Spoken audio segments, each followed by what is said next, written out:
Thessalonica, Kapitulo 5. At ating pong mabasahin mula talatang 1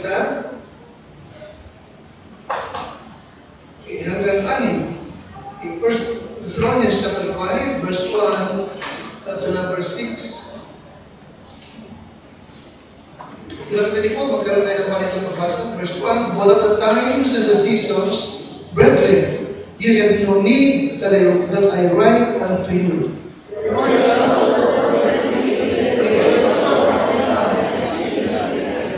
For when they shall say peace and what?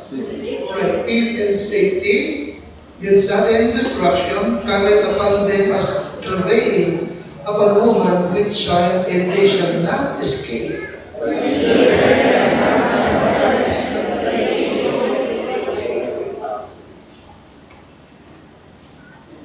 Ye are all the children of light, and the children of the day. We are not of the night, nor of darkness. Therefore, let us not sleep, let us watch and be sober.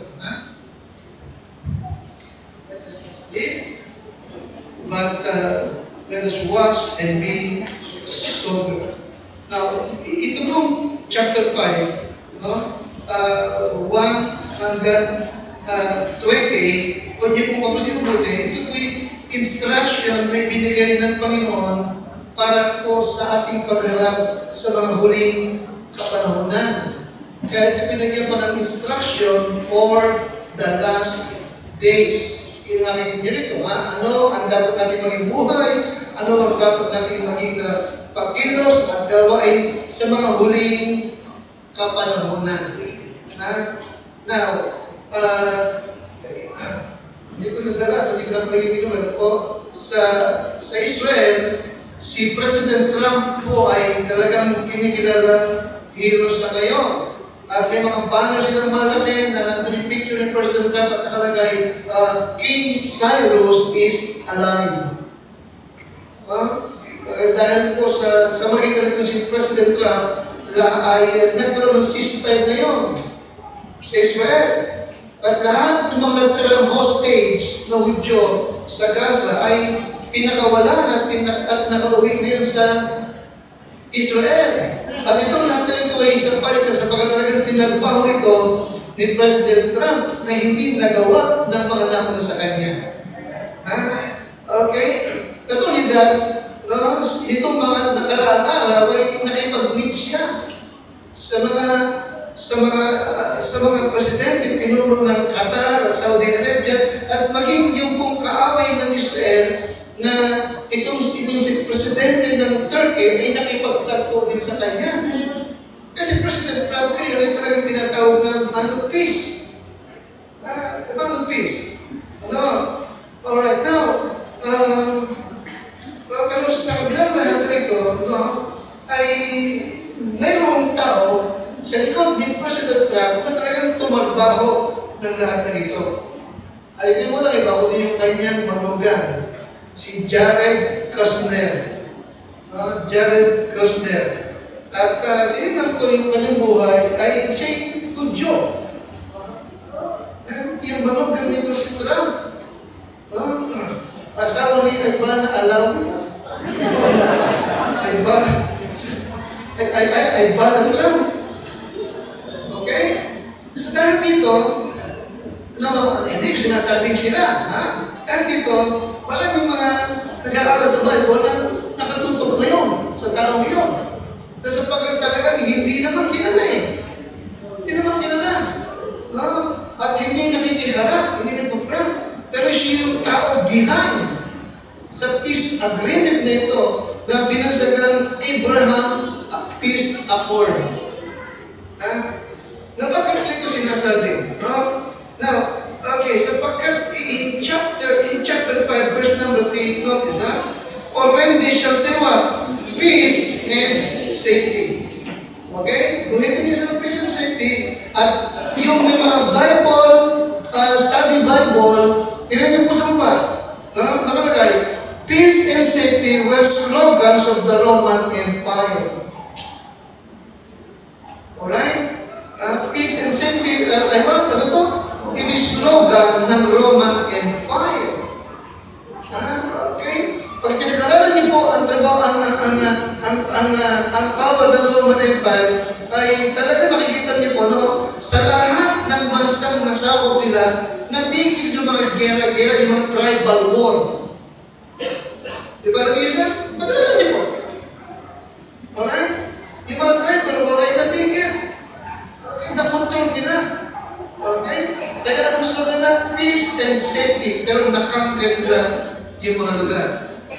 Are you listening? And then third reason, no? In the book of Daniel, chapter 8, verse number 25, ay makikita po ninyo, no? Okay? Ang gagamitin ng Antichrist upang kanyang makanker ang buong mundo. Ano kanyang paraan? By peace, he shall destroy many. Alright? Okay, Daniel chapter 8 and verse 25. Yan ito.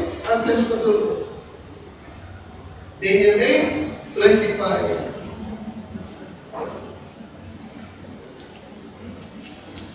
Ikaw, hindi natin sinasabing ito na yun.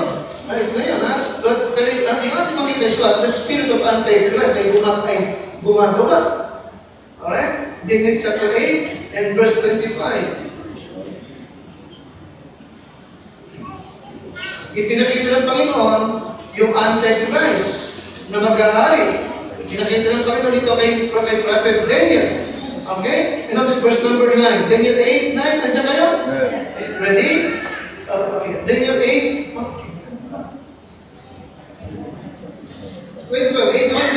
8:25. Ready? And through his policy, also he shall cause corrupt to what? Prosper in his hand, and he shall magnify himself in his heart, and by peace shall what? Shall destroy many. Kita mo? Ang kanyang sigaw is what? Peace and prosperity. Ano sigaw naman ng Roman Empire? Peace and safety. Ano sigaw naman ng Antichrist? Peace and prosperity. Diba? But by peace shall what? He shall destroy many. You see? Now, accordingly, sa mga Bible scholar, itong Antichrist nito, nasisikat, ay hindi kilala. Hindi siya kilala, hindi siya celebrity. No? Okay? Pero nandun siya sa gobyerno, hindi siya kilala, pero bigla siya sisikat. Alright? Kaya tinawag siya sa book of Daniel, little horn. Sa gitna ng malaking suma, siya yung pinakamaliit, pero biglang lumaki at naging dakila at sikat. That's verse number 9. 8, 9. And out of one of them came what? Forth a little horn, which was exceeding great toward the south, the east, and toward the pleasant land. And it was great even to the host of heaven, and it cast down some of the hosts and of the stars to the ground, and scampered upon them. And yet he magnified himself. Kita mo? Maliit na sungay, pero naging exceedingly great. You see? Now, kapag tinitingnan mo talaga yung mga kaganapan sa mundo, parang nagdabasa ng Bible. Alam niyo, nakikita mo talaga yung tinatawag na globalism. Nakikita mo talaga na ang mga tao ay sabik sa totoong peace and prosperity. Yun ang hanap ng maraming tao. Alam niyo, peace and prosperity. Okay? But the Bible says, take heed. Baka kayo madaya ng kapayapaan na yan. Alright? And that is also chapter 11, the book of Daniel. Okay, chapter 11, verse 21 and 24.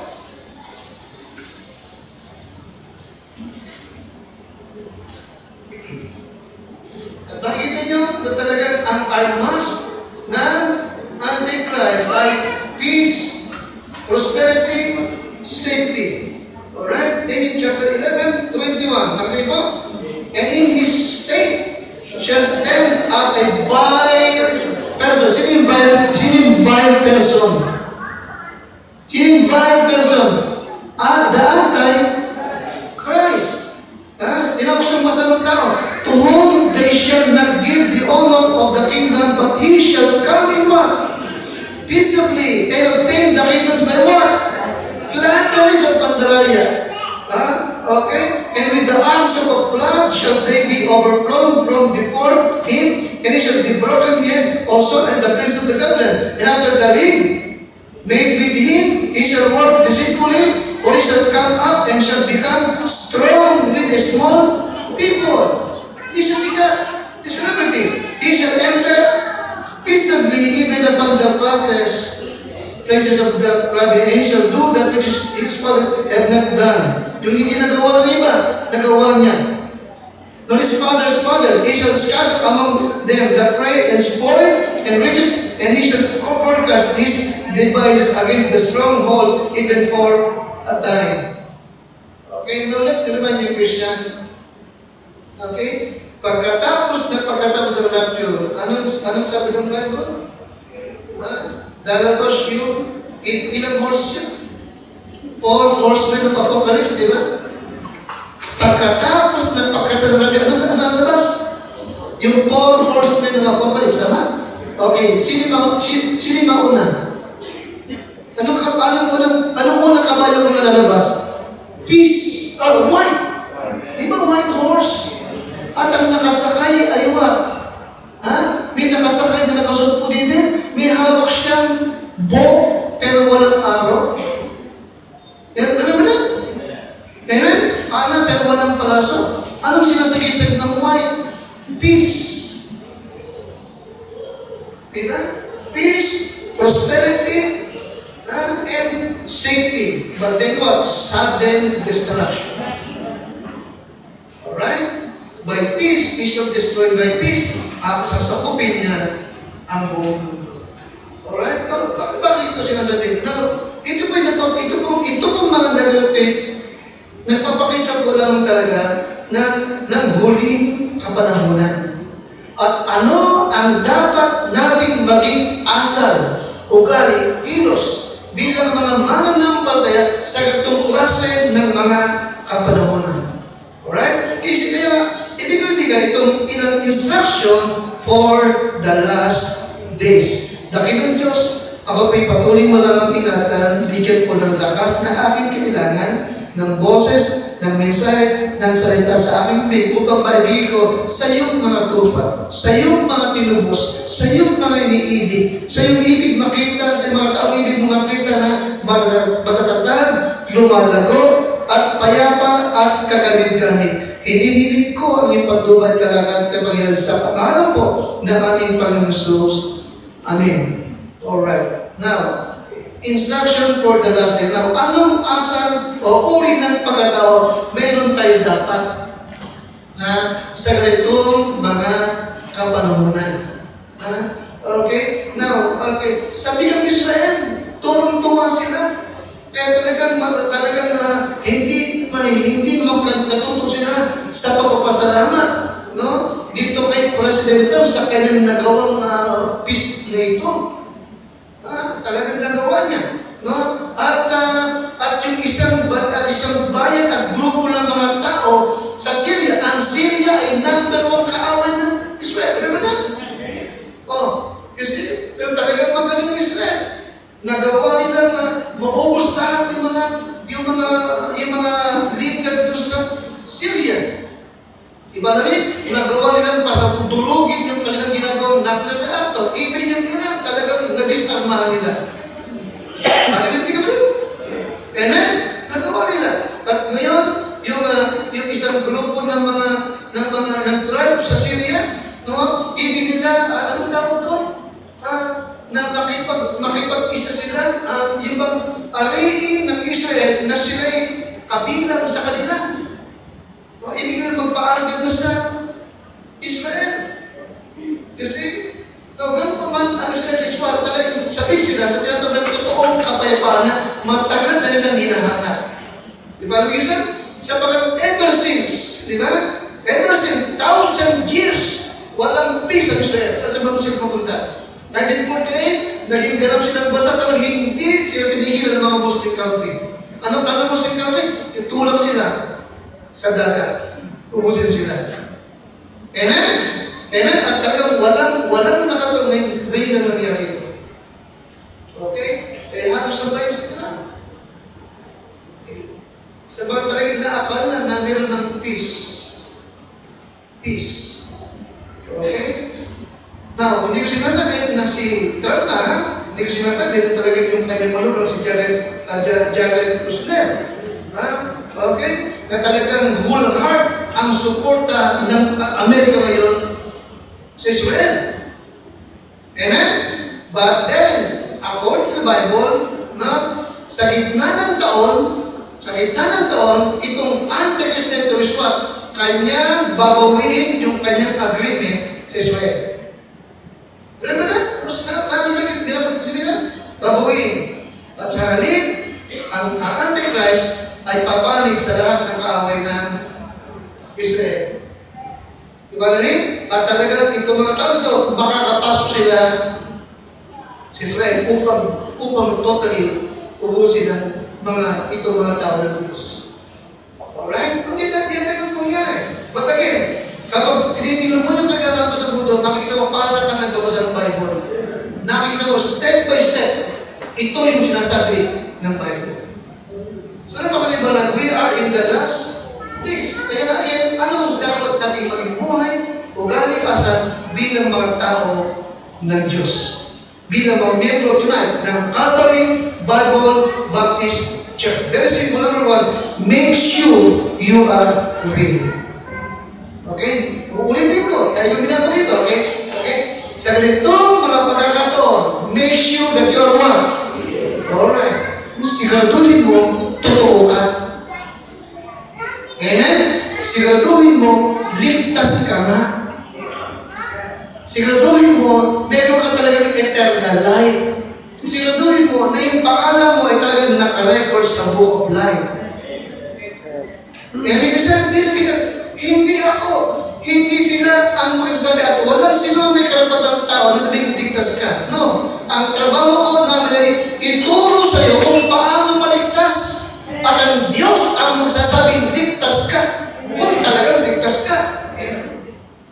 Diba? Ulitin ko, okay?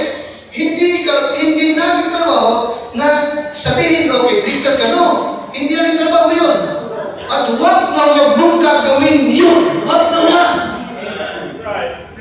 Malaking problema yun. Ituro mo kung paano maligtas. Amen? Ituro mo kung paano masay. Bakit na paano masay? Okay? Kaya mo siya. At ang Diyos ang magsabi kung siya'y safe.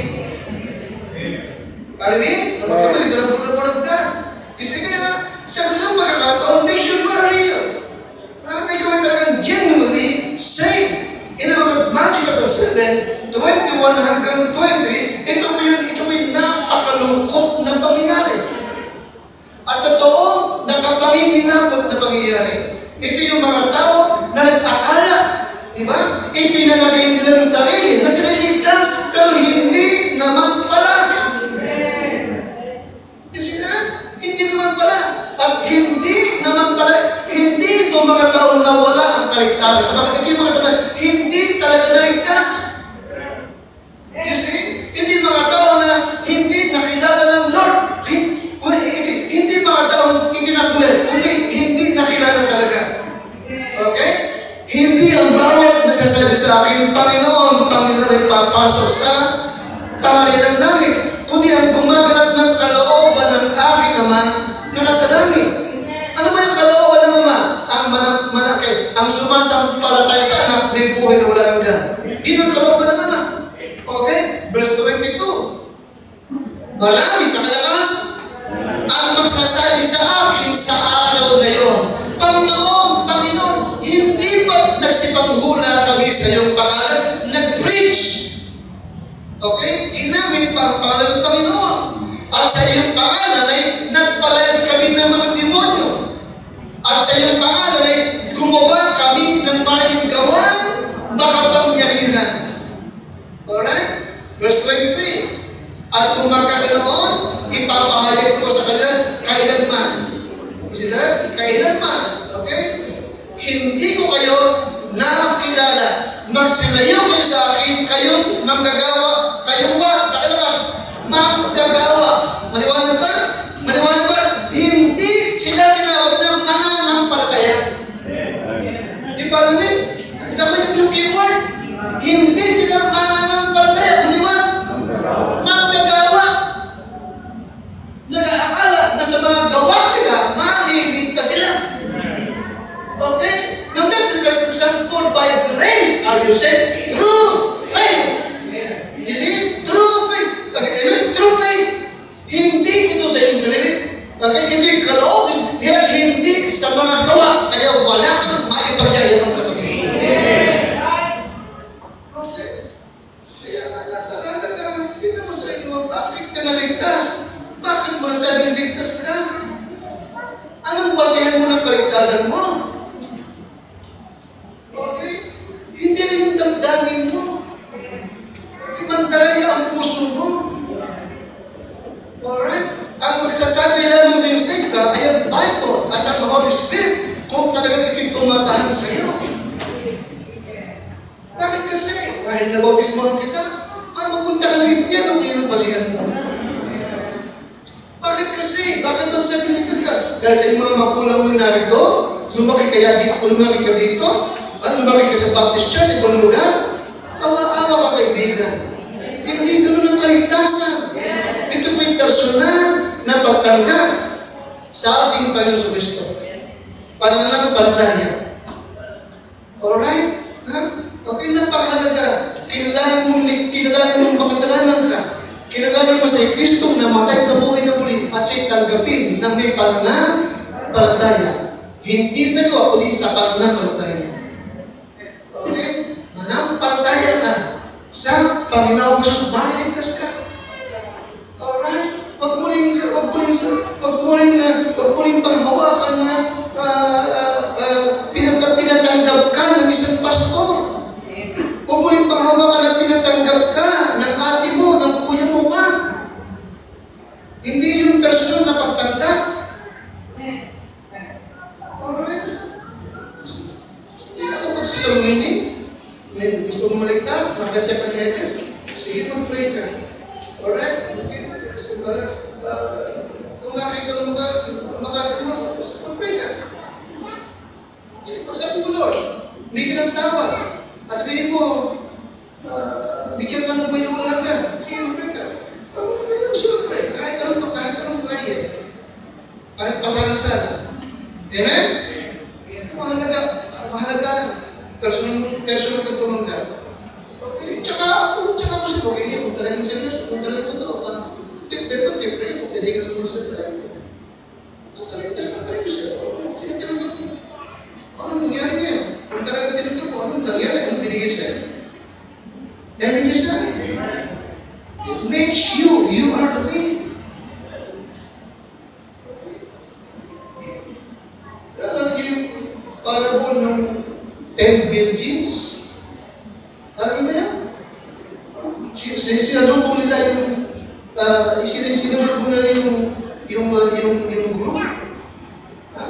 Yung 10 tinawag na wise, yung 10 tinawag na yung basong tinawag na mama, di ba? Bakit wise yung 10? Sapagkat sumalubong sila, yung kanilang lamp ay merong oil. Remember that? Yung kabilang grupo naman ng 10, sumalubong sa bride, yung oil, walang oil yung kanilang lamp.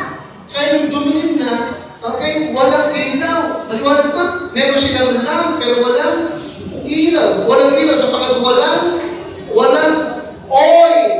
Now listen, sa Bible, yung oil, laging sumisimbolo yun sa Holy Spirit.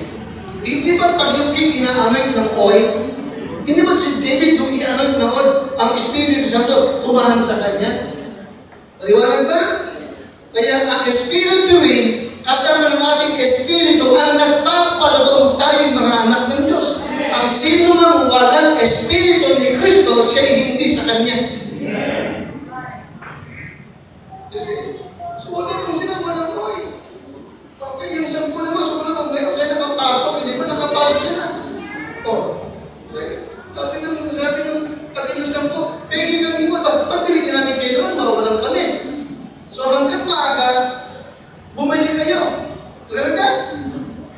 Dali-dali silang bumili. Ang problema, nag-rapture na. Nagsarado na. Alam niyo ba yan?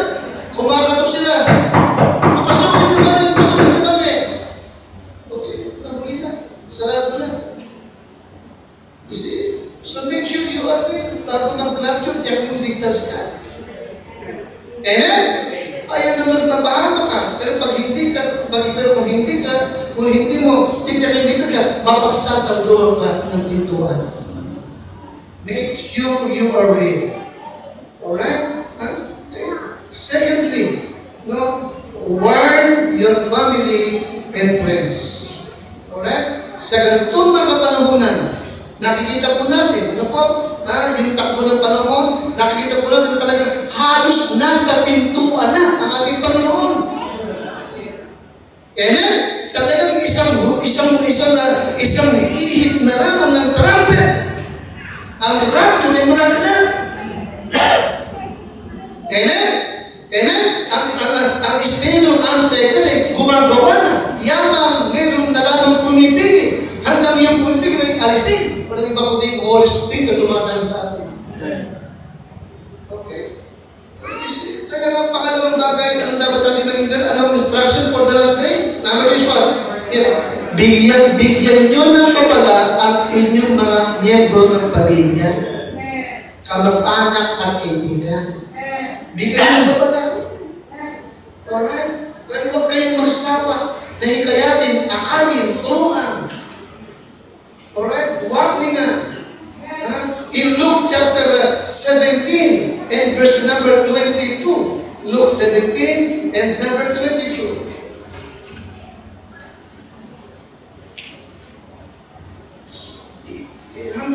Hanggat may panahon pa.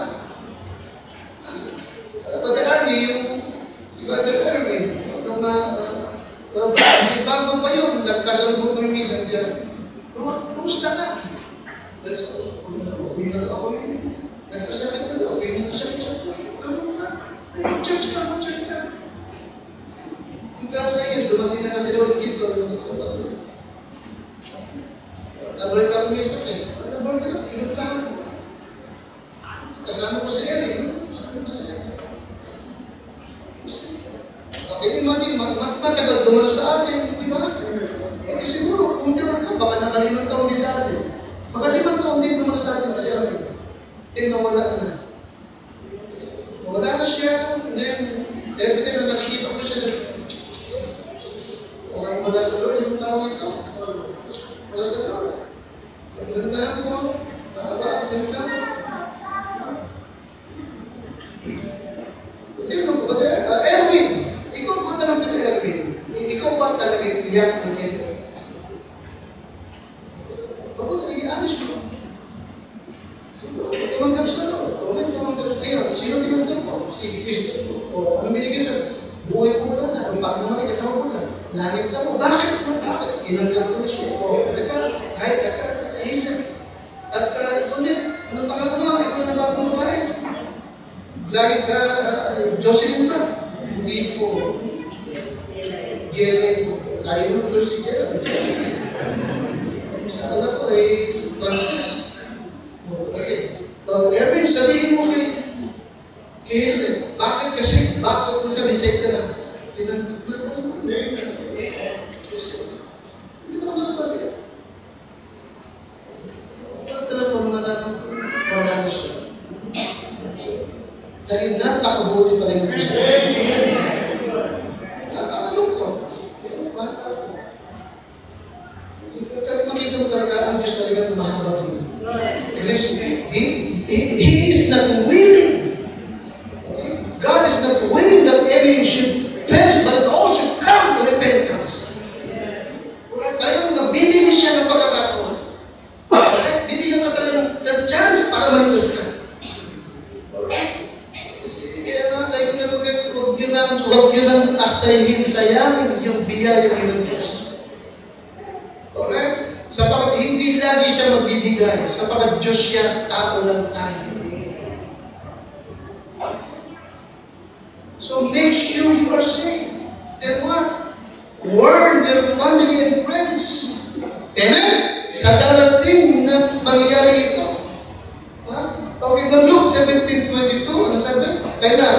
At sinabi niya sa mga alagad, darating ang mga araw na iibigin niyong makita ang isang isa sa mga anak ng tao at hindi niyo makikita. Nakatibig sabihin? Ha? Darating ang araw. Okay? Na yung pagkakataon ibinigay ng Diyos sa inyo. Sana'y maulit pa, pero hindi na pwedeng ulitin. Hindi sa lahat ng pagkakataon, tatawag siya. Hindi sa lahat ng pagkakataon, ikukumbigan niya. Okay? Hindi sa lahat ng pagkakataon. Ha? O, tingnan po sa English Bible yan. Luke 17:22.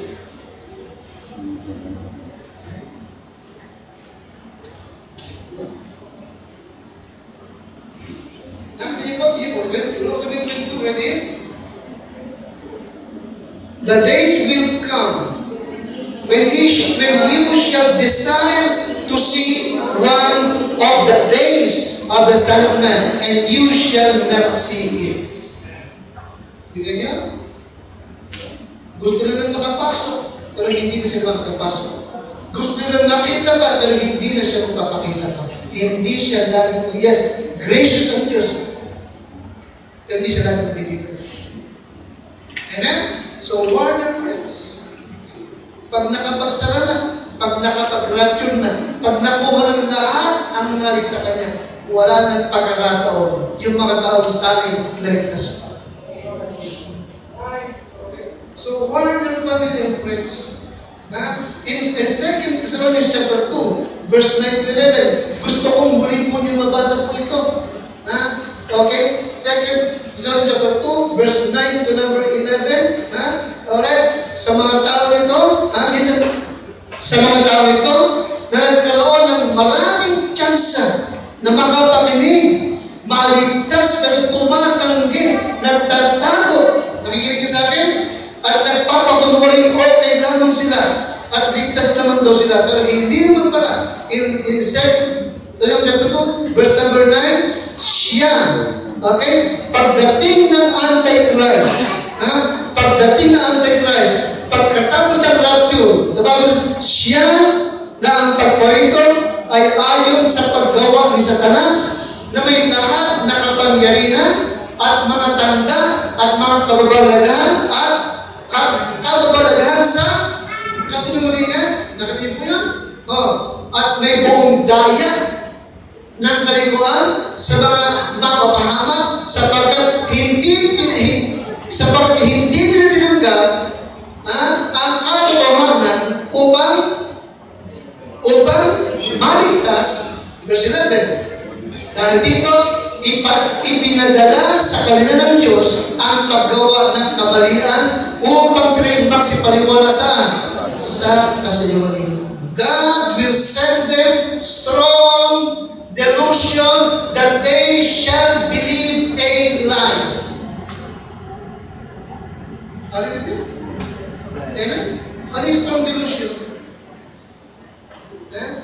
Wala na nakikita katotohanan, puro kamalian na. Okay? Titigas din ka ng puso. Okay? Tatagamin ng lahat ang kasinungalingan sinasabi ng Antichrist.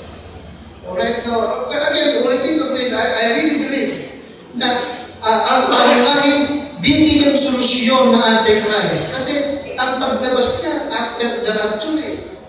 Pagkatapos ng rapture, lalabas siya eh. Hindi ba sa 2 Thessalonians, okay, naandyan na siya, pero hindi lang makalabas kasi merong pumipigil sa kanya. Hanggang alisan pumipigil. Ano pumipigil? Yung Holy Spirit na nananahan sa puso ng mga mananampalataya. Okay? So, number one yung bibigyan ng solusyon is what? Saan napunta? Yung milyon na wala. Saan sila? Anong nangyari? Bakit biglang nawala yung milyon? Amen? Saan sila napunta? Okay? Bakit kami ng mga Bible Baptist Church? Kung saan din nag-rapture ka, o Wednesday, ang daming damit. Relos, inseng, pustiso, wig. Amen? Saan punta? And listen, now, one thing. 15. The blood shall not inherit the kingdom of God. Ano yung sabihin? Sa heaven, papasok tayo, hindi natin dala yung dugo. Isip. Ano yung sabihin? Babahan yung dugo. Kung saan din magaganap ang rapture. Alam mo na?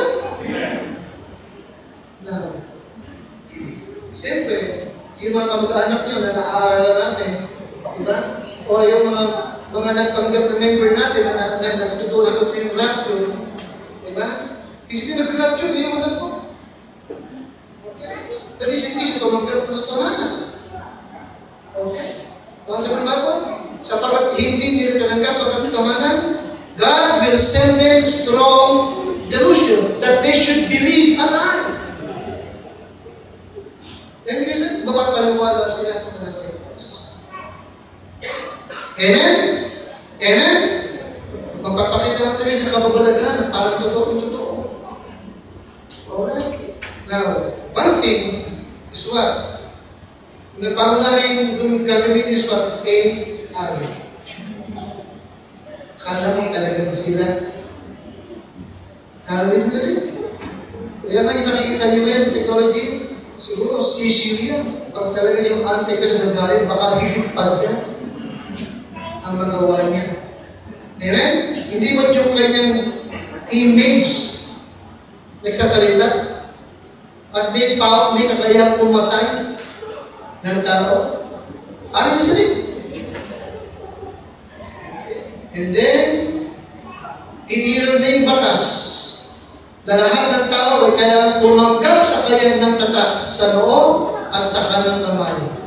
Ng 666. At ang sino mang walang tatak ng hayop, hindi makakabili ni hindi makapagbibili. Hindi ka makakapasok ng hospital, hindi ka magbibili ng gamot sa Watson, kahit sa Merdeka, kahit sa South. Tama? Mercury, hindi rin. Ano nga, presidente, tanggapin mo. Dinampun ka, isasakay ka na lamang sa ambulansya, ay walang tatak, iiwan ka sa kalsada. Ano sila? May sakit ang anak mo, okay, gutom na gutom, walang gatas, walang gamot, tatakbo ka, palibili ng gamot yung anak mo, o gatas, hindi ka magbibilang. Sa bakit wala kang tatak? Na bagamat nakaunawa ka, bagamat alam mo ang lahat ng ito, pero naiwan ka sa pagkatansig ka. Anong pipiliin mo? Mamamatay sa gutom ang iyong anak? O ano patatakan? Alam mo ito? Kaya nga, hanggang may panahon pa, make sure you are real. Amen? At kung totoo kasi ka, warningan mo yung mga bago sa buhay. Mga kaibigan mo. Amen? Amen? Si Kristo ang kailangan nyo, hindi ang relihiyon mo. Amen? Pag namalay ka, napunta ka na yung pera, hindi Diyos ang gusto, ikaw na yun. And dapat dapat natin maging asal umuli ng pagkatao sa ganitong kapanahonan. Now, instruction number 3 for the last day, abide in Him. Make sure you are real. And then, warn your family and friends. Okay? Si Kristo ang biligtas. Amen? Yung Kristong totoo, yung Kristo ng Bible, hindi yung Kristo ng relihiyon. Amen? Ang Kristo namin ay Kristong na Diyos na nagkatawang tao at that's siya nasa katawang tao, talagang tao, totoong tao. Pero hindi tao lang ni Diyos na nasa katawang tao. Yan ang siya. Matay. Para bayaran natin sana, nilibig at muling na buhay at buhay magpahanggang sa iyo. Amen? Nagliligtas na hatag. Kumakatok sa pinto ng puso ng tao. Okay? One family friends, and number 3, abide in Him. Abide in Him. Okay? Upang huwag kang mapahiya pagtayo mo sa kanyang harapan. Ibig isa, pakalagay ka naman, instruction number 3, abide. Okay? Okay, sabi ng Panginoon, abide in me. Amen? John 15:4, abide in me, and I in you. Manahan ka sa akin. Stay with me. Remain. Amen? Stay with me. Dwell with me. Abide with me. Okay, tumito ka sa akin. Yung parang bisa, binibisip ng abide. Tumito ka sa akin. Halika, dito ka. Stay with me. Ito panawagan, hindi ba? Amen? Oh, listen. Nakadalas na ba kayo? May pinuntahan kayong bahay, kaibigan mo, kamag-anak mo, tuwang-tuwa nung makita ka, at nung nagpapaalam ka, mamaya ka na umalis. Mamaya ka na. Dito ka muna. Dito ka na lumagap muna. Dito ka na. Dito ka na matulog. May kwarto ka, dito ka muna. Nakakatawa, di ba? Ano yung ibig sabihin? Kapag may taong ayaw ka pang palisin at pinag-i-stay ka pa, ano yung ibig sabihin? Gusto niya kapiling ka. Di ba? Ano yung ibig sabihin? Now, ano yung ibig sabihin? Nung sabi ka, abide with me. Abide. Ibig sabihin, gusto ng Lord, makita niya sa'yo na gusto mo siya kasama. Di ba? Ano yung ibig sabihin? Gusto niya makipag-fellowship ka sa Kanya. Amen? Kaya nga, sa kantong kapanahunan na talagang halos nasa pinto na ng Lord. Ito yung pinakamabuting magiging kapatayong sa buhay. Okay? To abide in Christ.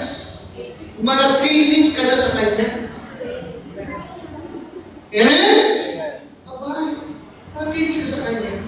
Alright? In 1 John chapter 2 and verse number 28, tingnan niyo po yung kanyang panawagan. Ha? Kaya talaga makita mo, no? Okay, that the Lord desire, He desire, no? Na ikaw ay magstay sa Kanya. Manahan sa Kanya. 1 John 2:28.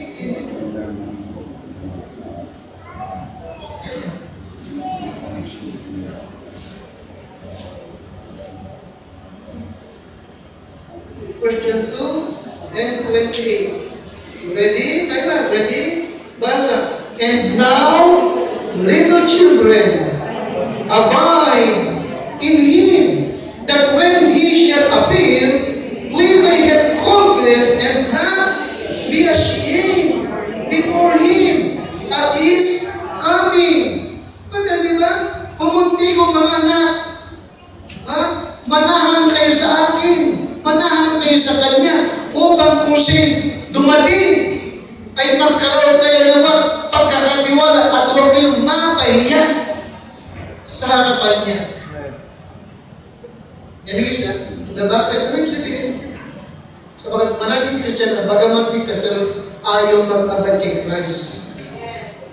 Diba rin? Nauulitin ko, dahil ko binabanggit, marami sa Kristiyano, ang tagal ng Christian, pero hindi pa rin sila talagang at home sa church. Hindi pa rin sila at home sa kanilang prayer time. Laging nagmamadali. Nakikinig ba ka sa akin? Ano sabi nila? Pakalakas? Abide. Ano yung sila ng abide? Stay. Amen? Mag-stay ka. Huwag ka nagmamadali. Isa, nakikita mo, nagmamadali ka mag-pray. Tama ba? Tama ba? Nag-pray ka, pero lagi ka nagmamadali mag-pray. Nakikinig kayo? Nagmamadali magbasa ng Bible. Nagmamadali lagi sa pag-uwi. Nakikinig kayo? Samantalang, anong sabi ng Lord? Ano yung kanyang instruction? Sa last day? Abide. Amen? Ipakita mo sa Lord na talagang you desire to abide with Him. Amen?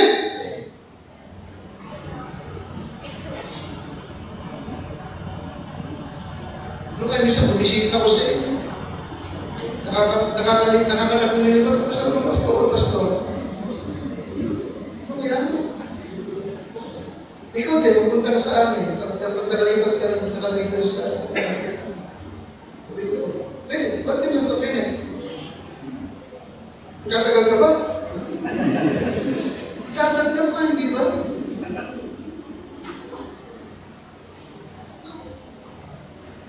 Naunawa niyo po, ang damdamin ng Panginoon, kapag nakikita niya na minamadali mo siya, nagmamadali ka sa Kanya.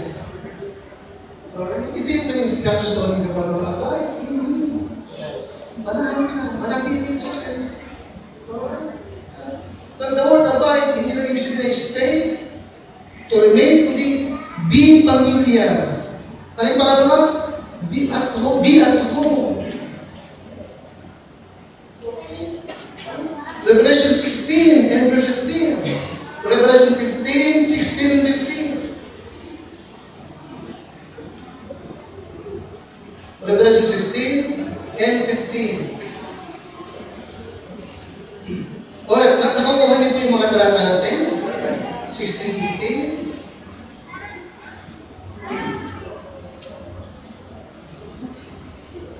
Alright, nandiyan na po tayo. Okay, sabay-sabay po tayo. Ready? Basa.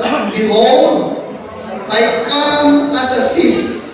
Blessed is he that watcheth and keepeth his garments, lest he walk naked and they see his shame.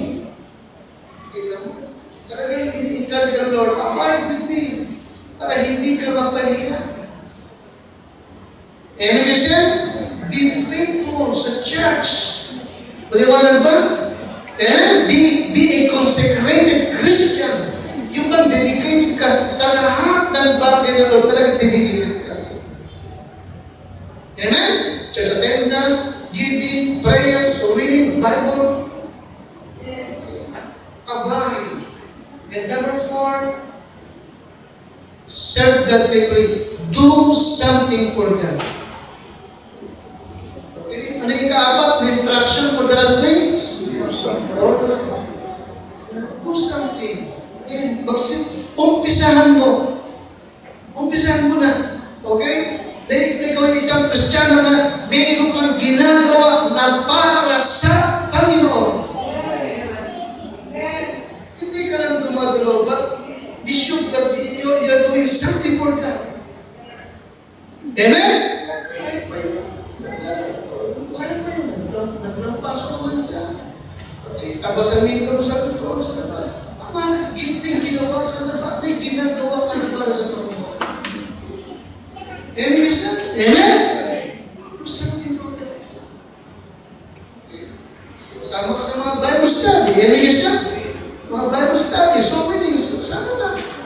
Ang mahalaga din, meron kang nagagawa sa Lord. Talagang, nakita mo na, pinagdinig mo siya faithfully.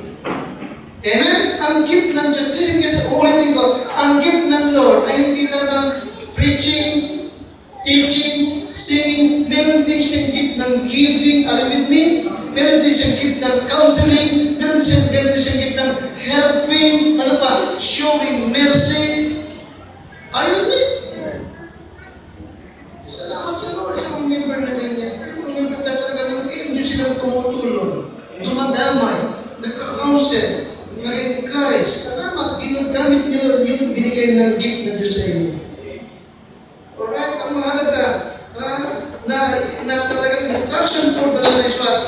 Okay, serve God faithfully. To serve God faithfully. Luke 19, 11 to 13, naalala niyo yung mga servant na binigyan ng Diyos ng kanya-kanyang talento at pagkabigay. Anong sabi ng Lord? Sa Luke chapter 19, 13, now occupy till I come. Gamitin yung lahat ng yan hanggang sa ako ay dumating. Alright, listen. Tiyakin mo na yung ibinigay ng Diyos sa'yo, ginagamit mo. Amen? Ginagamit mo. Alright? Sa pagdating ng Lord, tatawarin mo sa magsulit ka sa lahat ng ipinagkatiwala ko sa iyo. Occupy till I come. Siguraduhin mo, dahil binigay sa iyo 2 talento, pagbalik niya, ilan na? 4 na. Kung binigyan ka ng 5 talento, siguraduhin mo na pagharap mo sa kanya, ilan na? 10 na. Maliwanag na pa din. Do something for that. And lastly, watch and pray. Watch and pray. Ha? tingnan mo yung kaganapan sa ating paligid. Are you with me? Amen? Watch and pray. Then pray. Ha? Okay? Tingnan mo yung mga tao sa paligid. Mga areas. Ha? Okay? Na maaaring hindi pa naaabot ng gospel. Okay? Ngayon kapag nagtravel, ang concentration ko, hindi na doon sa mga tabing kalsada, hindi mga sulok-sulok, yung mga iskinita. Kasi karamihan ng tabing kalsada, talagang parang bihasa sila. Kung sino-sino na dumagali. Pero plastic ka, ito kami. Dito ko nagawin sila. Watch and pray. Kamag-anak mo, mga kaibigan mo, na hindi mo ligtas. Ulit, kasi ikaw ang nagsinding watchman sa mga tao yan. Kaya pag-pray mo na sila ligtas. Huwag mong makikatuwin na hindi pa nila oras. No. Hindi ka na yun. Nakikinig kayo? Huwag niyong ikatuwin hindi pa nila oras. No. Ang oras nila ay laging nakahanda. Liwanag ba? Sabi ng Bible, boast not thyself of tomorrow. Hindi mo alam kung anong darating. It is appointed unto men once to die. Kung hindi siya judgment. Okay? Watch and pray. Maging mapagbantay. Amen? Amen? Maging mapagbantay. Maging mapagpigil. At maging seryosong Kristiyano na nagbabantay at nananalangin. First Peter 4, verse number 7. First Peter 4, and number 7.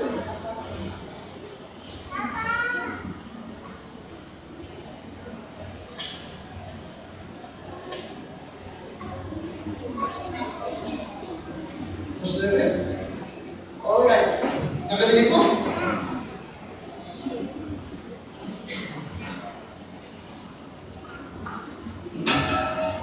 Alright. Andiyan po kayo?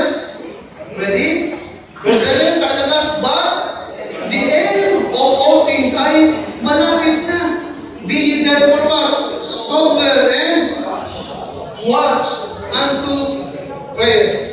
Ngunit ang wakas ng lahat ng mga bagay. So, pag nakikita nyo na itong mga bagay nito, okay, ito po'y nagpapahiwatig lamang na ang wakas ng lahat ng bagay ay malapit na.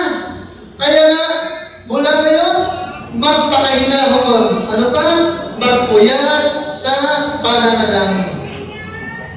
Amen? Maging sa Diyos ng Kristiyano na nanalangin at nagbabantay. Alright? Any reason? Verse number 8, above all things, what? At higit sa lahat, anong sabi? Okay, have what? Have what? Fervent charity. Diba? Maging maningas sa pag-ibig sa kapatiran. For charity shall what? It shall what? It shall cover the multitude of sins. Verse number 9, use what? Hospitality. Kanino? One to another without what?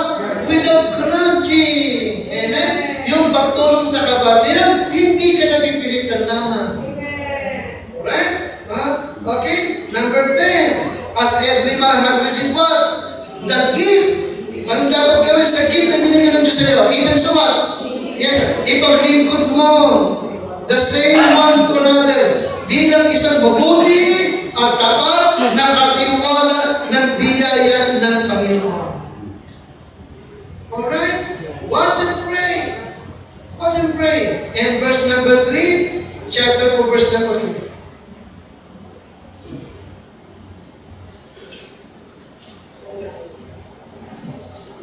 And then Matthew 24, verse number 4. Matthew 24, verse number 4. Okay, ito ba yung warning, ha? Ito yung gusto kong maging conclusion natin. Matthew 24, verse number 4.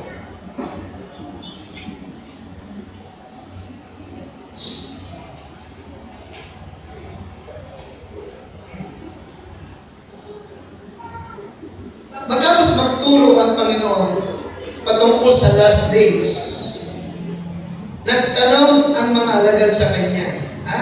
Alright. Okay. Nagturo ang Panginoon, nag-preach siya, nagturo siya patungkol sa last days. Nung matapos siya, nagtanong ang mga alagad sa kanya ng tanong. Anong tanong ng mga alagad? Matapos niyang banggitin yung tungkol sa last days, verse number 3. Pakalakas nga. And as he sat upon the Mount of Olives, the disciples came unto him privately, saying, Tell us, when shall these things be? And what shall be the sign of thy coming and of the end of the world? Ano ang sagot ng Panginoon? Pinanggit ba niya kung kailan? Ano sagot ng Lord? Number 4. Kailan? And Jesus answered and said unto him, What? Take heed that no man deceive you. Okay? Solid warning ang tawag dyan. Nasa mga huling kapalunan na talagang pag malapit na siya dumating, okay? Marami kahit Kristiyano, maliligaw pa. Kaya ano bilin ng Panginoon? Mag-ingat kayo, huwag kayong mailigaw o madaya ng sinuman. Amen, Kristo? Amen? Ulit-ulit. Magalit, pero hindi lahat na nakikita niyo, na nabasa niyo, napapakinggan nyo sa radyo, sa TV, higit sila sa Facebook, hindi yan, karamihan din, hindi totoo. Kasi, kinokondisyon ng ating isip. Okay? Kinokondisyon. Okay? So, spend much time sa truth, the Word of God. Maniwalag ka? Higit kayong mag-uukol ng oras sa katotohanan ang salita ng Diyos. And go to God. Go to church. Be wise. Take heed na huwag kayong mailigaw ng sinuman. Amen? Yes, amen? Makibigan, yakin, ligtas ka talaga. Kung hindi ka mag-iyak na ikaw ay saved, ngayon ang gabing ito, tanggapin mo ang kaligtasan ng Kristo. Amen? Number 2, anong dapat natin gawin? Sapagat malapit na, ang huling araw ay malapit, ito yung huling araw, dapat warn your family, be disobedient, be a witness. Amen? Number 3, pagkalakas, abide in the Him. Huwag ka nang lumayo, huwag ka nang tatalikod. Amen, Christian? Amen? Be close to God. Abide. Stay close to God. Amen? Para hindi ka magtahiya. Okay? Ibigin mo siya at ibigin mo yung kanyang gawain. Alright? Number 4 is what? Do something. Siguraduhin mo, may ginagawa ka at may nagagawa ka na para sa Diyos. Ha? At pangulit? Watch and pray. Huwag mo kaya mailigaw ka pa o madaya ka pa ng sinuman. Ha? Kailangan ito ngayon ko na lang